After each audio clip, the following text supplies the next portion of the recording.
კასპიის მუნიციპალიტეტის სოფელ ფერმაში ამ შემზარავი ფაქტის შემდეგ მოსახლეობა და განსაკუთრებით მშობლები არიან შეშინებული, თვითმხილველები კი ამბობენ, რომ მე-6 კლასის მოსწავლე 12 წლის ბიჭი თანატოლმა ბასრის აგნით ეგრეთ წოდებული საპარსისთვის გამოსაყენებელი მოწყობილობის პირით დაჭრა და საკმაოდ ღრმა და მძიმე ჭრილობა მიაყენა ხელის არეში, რის გამოც ბავშვს დასჭირდა მრავალი ნაკერის დადება ადგილზე, როგორც თვითმხილველები და მშობლები გვეუბნებიან, სკოლაში მოხდა აღნიშნული ფაქტი, სკოლის დირექტორმა კი ეს ყველაფერი დამალა და ელემენტარული არათუ პოლიცია, არამედ ბავშვის დასახმარებლად სასწრაფო სამედიცინო დახმარების ჯგუფიც კი არ გამოიძახა.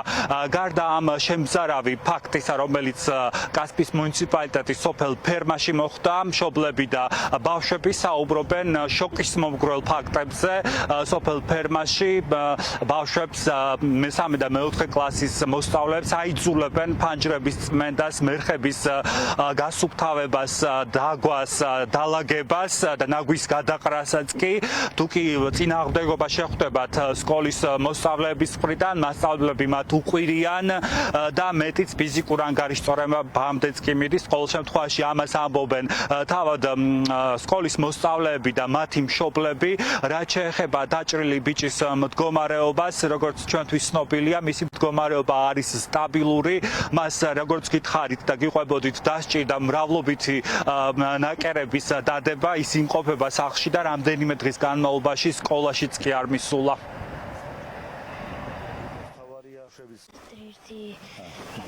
გვაშინებს მასწავლებელი, ნაჭერს გვაძლევს გაწმინდეთ ფანჯრებიო, მაგიდებიო, ნაგავი აიღეთო და გადაყარეთო. თუ არ გაწმინდა, ყვირილით მემუქრებად სემით.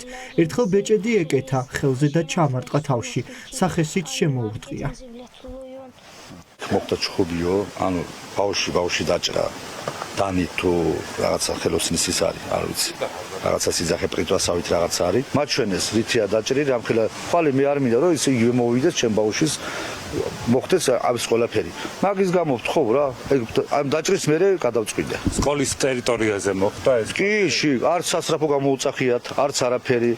ან აი არაფერი რეაგრიცია არ მიუციათ იქ რაც მოხდა. და ასეთი არის ეს ბავშვი ვინც დაჭრას. 12-13 წლის არის, მე როგორც ვიცი. თანატოლებთან კი, ჩხუბობდნენ ერთმანეთში.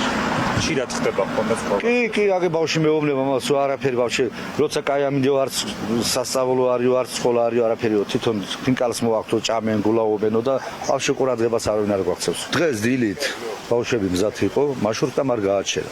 ძღოლი არ იყო იქა, თავის ძმამ დარეკა, რატო არ მოიყვანე ეს ბავშვებიო, შახალამ გამაჩერაო, გამლანძღაო, მითხრაო სკოლის დირექტორის ისმაილოვი. მიხედონ სკოლას მანდატურა არ არის, არაფერი არ არის. მიდის ყოველდღე ჩხუბი არის იქა, რა ვიცი, რეები არ ხდება. აგე ბავშვი არის 10 წლის, ჩემი შვილი. მამა ისა პაპაო მაძლევენ ნაჭერსო, ფანჯრებს მეუბნებიან გაწმინდე, დღეს შენი რიგია, ვერ გავიგე სკოლა არის თუ სამუშაოა, თუ სანაგვეში მუშაობს.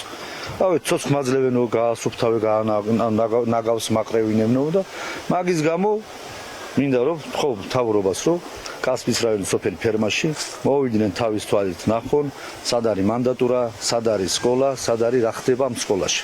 მე იმიტომ გადავიყვანე ბავშვები, რომ ვერ ასწავლენ აქა, ვერ სწავლობენ.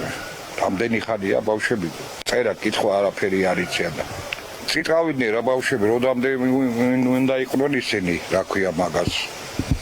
ვერ წერა იცოდნენ, ვერც არაფერი საქართველოში. ამ სკოლაში არ ასწავლიან, იმიტომ რომ ჯერ წერა არ იციან, კითხვა არ იციან, მე-5 მე-6 კლასში დადიან და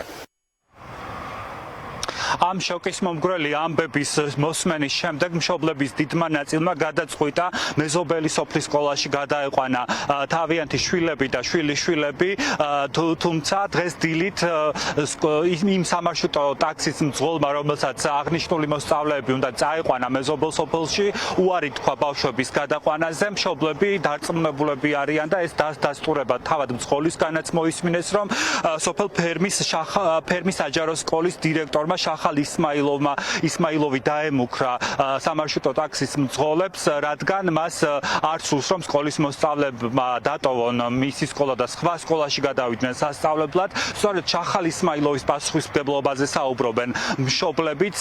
დღეს იყო სიტყვიერი შელაპარაკება იმ სამარშრუტო ტაქსის მძღოლსა და ერთ-ერთ მშობელს შორის.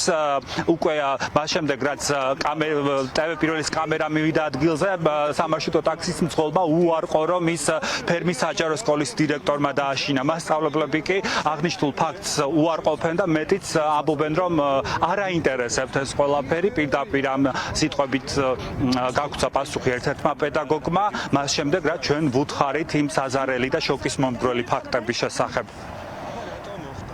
სისხლების დიოდა ბავს, მთელი ფოტო მასალა. პედაგოგი ხო ბრძანდებით და გითხარით, კაცო, ბავშვებს რატო არ აქცევენ სკოლაში ყურადღებას? ან კიდე სკოლის ტერიტორიაზე რო ხდება მსგავსი კრიმინალური ფაქტი, რატო არ აცნობებენ პოლიციას?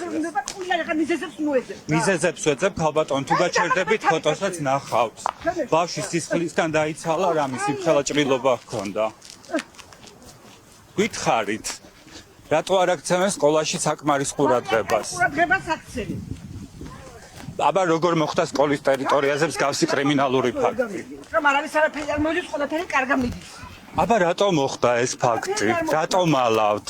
არაფერი არ მოხდა. არაფერი ძმა მითხრა, უბრალოდ ადგილი არა მოხდა. შახალამ არ წაიყვანო. არაფერი მაგდაგვარი არა ყოფილა. შენ ცხოვრობ ცხოვრობ. ხო გინდა რომ შენ რა თქმა უნდა, კაცო. კარგად წაიკითხო საქართველოში. ეხლა ეგრემის ღაზვი და წერა კითხვა არის და წამოიყვანე ხან არა. ვასწავლო ჩემ შვილები. ფეხზე დადგება მეთქია ესე უთხარი. დადგება. დავდგებიო.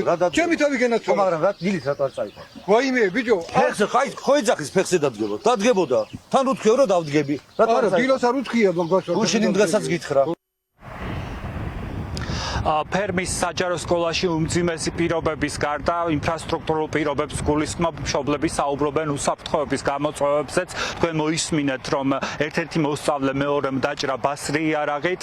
სკოლაში როგორც მშობლები აცხადებენ, არ არის მანდატური და შესაბამისი მიღებული უსაფრთხოების ომები და ამ ყველაფერთან ერთად სკოლის დირექტორიც ხელს უწყობს ამ კრიმინალის განვითარებას და ქაოსს, რომელიც ფერმის საჯარო სკოლაშია. ჩვენ ბუნებრივია ვცდილობთ ფერმის საჯარო სკოლის დირექტორთან დაკავშირებით, საინტერესოა რა სიტყვის ის აღნიშნულ ფაქტთან დაკავშირებით, ამას უკვე ალბათ მოგვიანებით გავიგებთ.